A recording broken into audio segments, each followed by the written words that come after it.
Bismillahirrahmanirrahim. Student, we are going to solve our objective paper phase test 1. ठीक है, ये आज आपका कंडक्ट हुआ था, उसका ऑब्जेक्टिव पेपर करते हैं. क्वेश्चन नंबर 1 है जी, mark the right choice of the following underline words. Book 2 से है. Away from the fires. Fire mean stars, वो जो जिनको आग के गोले कहा गया है. There is this unimaginable. Unimaginable का मतलब होता है जिसे हम सोच नहीं सकते. Cold of hundreds of degrees of frost, उसमें बहुत ठंड है. अनप्लेजेंट नाखुशगवार को कहते हैं. बीटा अनकंसर्न्ड है, जिसमें आप दिलचस्पी नहीं लेते हो. और चार्ली इज इनकंसीवेबल, जिसे हम तसव्वुर नहीं कर सकते, सोच नहीं सकते. This is your answer. This is the synonym of unimaginable. और चार्ली इसका आंसर हो गया. और डेल्टा डिटर्मिनेंट, यानी जिसमें आप मुसम्मम इरादे के साथ कोई काम करते हो, that is also irrelevant. Water was used very sparingly. Sparingly का मतलब होता है बहुत कम, यानी बड़े एहतियात से किसी चीज़ को यूज़ करना. For bathing and cleaning purpose. Specially है ख़ास तौर पर, really, Shazo नाज़र. And economically. Economically is the synonyms, यानी बड़ी एहतियात से किसी चीज़ को बचत के साथ यूज़ करना. That is economically. Fluently मतलब होता है इसका रवानी, यानी बड़ी आप जो आपकी स्पोकन फ्लुएंसी होती है उसको कहते हैं बड़ी तेज़ी से. Answer is Charlie. Question number 3 है the entire opportunity is based, ठीक है, is passed up because of a too receptive. Too receptive बहुत बच्चे होते हैं जो बड़े क्विक होते हैं, क्विक विट होते हैं, फौरी तौर पर आंसर दे देते हैं. Receptive mind. और इसका आंसर अल्फा है, दैट इज़ क्विक, बहुत शार्प. रिसीट, ये रिसीट से है. और डल, जिसको समझ नहीं आती है. और कंसेंट का मतलब होता है मर्जी. Answer is quick. Next one is mark the right choice of the following underline words. Book 2 part 2 है. आई हैड स्कार्सली बमुश्किल past my 12th birthday when. ये देखेंगे यहाँ पर आपको व्हेन नज़र आ रहा है. जब आप स्कार्सली यूज़ करोगे तो इसके साथ आपने हार्डली, स्कार्सली के साथ जो कम्बिनेशन बनेगा वो आपने व्हेन का रखना है. I entered the inhospitable. Inhospitable वो जगह होती हैं जो आपको पसंद नहीं होती हैं या जो अनकाइंड होती हैं, उनको हम कहते हैं, ठीक है. ब्लैंक खाली. काइंड ये बिल्कुल ऑपोजिट है. हार्श, हार्श इसका सिनोनिम हो जाएगा. जो अनकाइंड होते हैं that is harsh. This is the answer Charlie. और सॉफ्ट भी आपका सिनोनिम है काइंड का. क्वेश्चन नंबर 5 है naturally I am biased in favor of boys learning English. ये होता है किसी चीज़ की तरफदारी करना, ठीक है. प्लीज्ड खुश होना है, अगेंस्ट मुखालिफ होना. और लर्न सीखना. The answer is prejudice. इसका मतलब होता है तसब, यानी कुछ चीज़ों को पसंद करना, फेवर करना, और उन चीज़ों के खिलाफ दूसरों को रिजेक्ट कर देना. That is prejudice. नंबर 6 है जी, nonetheless the driver picked His way with uncanny skills. ये आपका hitch hiking across the Sahara से है. अनस्कैनिंग, अनकैनिंग का मतलब होता है स्ट्रेंजली, बड़े अजीब तरीके से वो ड्राइविंग कर रहा था. अनअज्यूमिंग, जिसको आप तसव्वुर ना कर सकें. Strange is the answer. Beta is your answer. And special mean खास, और हैप्पी मीन खुश. क्वेश्चन नंबर सी पार्ट है जी, mark the right choice of the following underline words. इसमें गुड बाय मिस्टर चिप से 4 वर्ड्स आएंगे. 3 जो आपके प्रोज और हीरो से आ जाएंगे. The boys were implacable in mob. Mob होता है हजूम के अंदर, ठीक है. उनको हजूम के अंदर अनफॉरगिविंग होता है. इंटेलिजेंट नहीं हो सकते, फुलिश भी नहीं हो सकते, एमक. और अनफॉरगिविंग का मतलब होता है यानी वो माफ़ नहीं करते हैं. हजूम के अंदर जो भी होता है सब लोग एक दूसरे के ऊपर अटैक करना शुरू कर देते हैं. मर्सीफुल, रहमदिल है, ये अपोजिट मीनिंग में हो गया.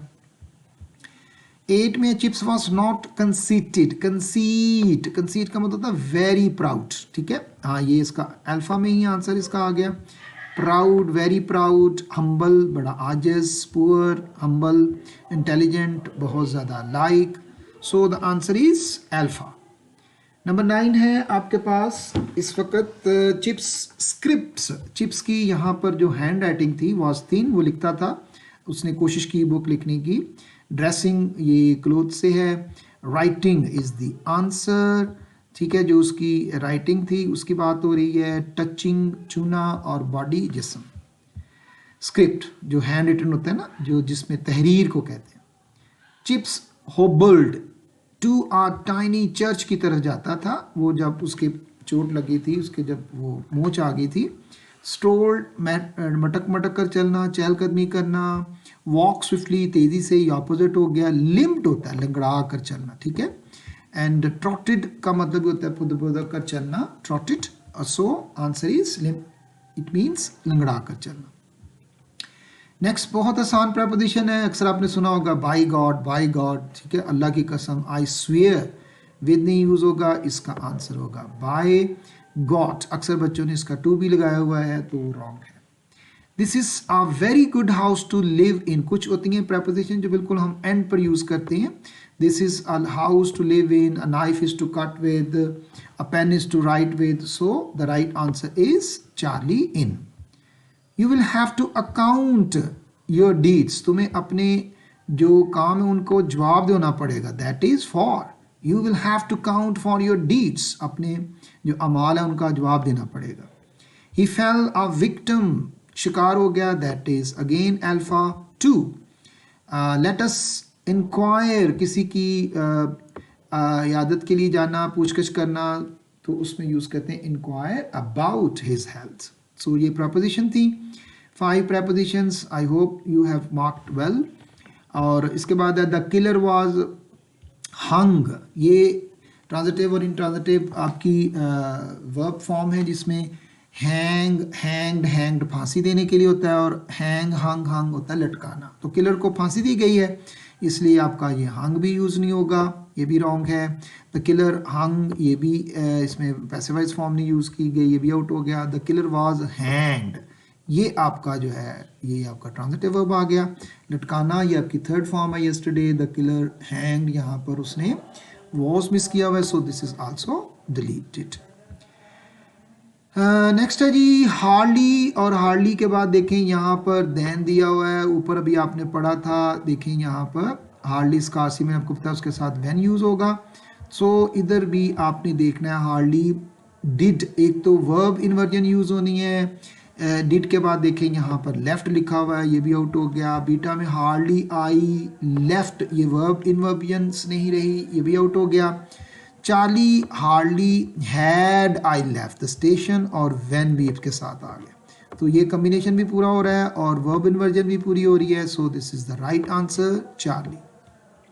हार्डली हैड आई लीव्ड, ये दी हुई है, this is also wrong.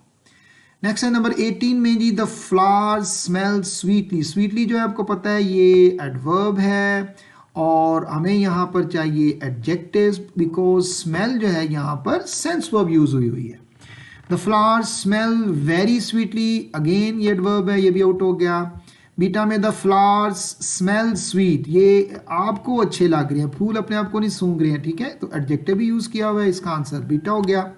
The flowers smell sweetly, ये एडवर्ब है, दिस इज आल्सो रॉन्ग, ये आपका रॉन्ग है। और डेल्टा भी रॉन्ग हो गया। The flowers smells much sweetly, adverb use हुआ हुआ, साथ एडवर्ब भी यूज किया हुआ है। सो the right answer is beta. They said the movie was fantastic, yet I watched it. उन्होंने कहा जी मूवी बहुत अच्छी थी इसलिए मैंने देखी, तो आप इसमें रिजल्ट निकाल रहे हो, ठीक है।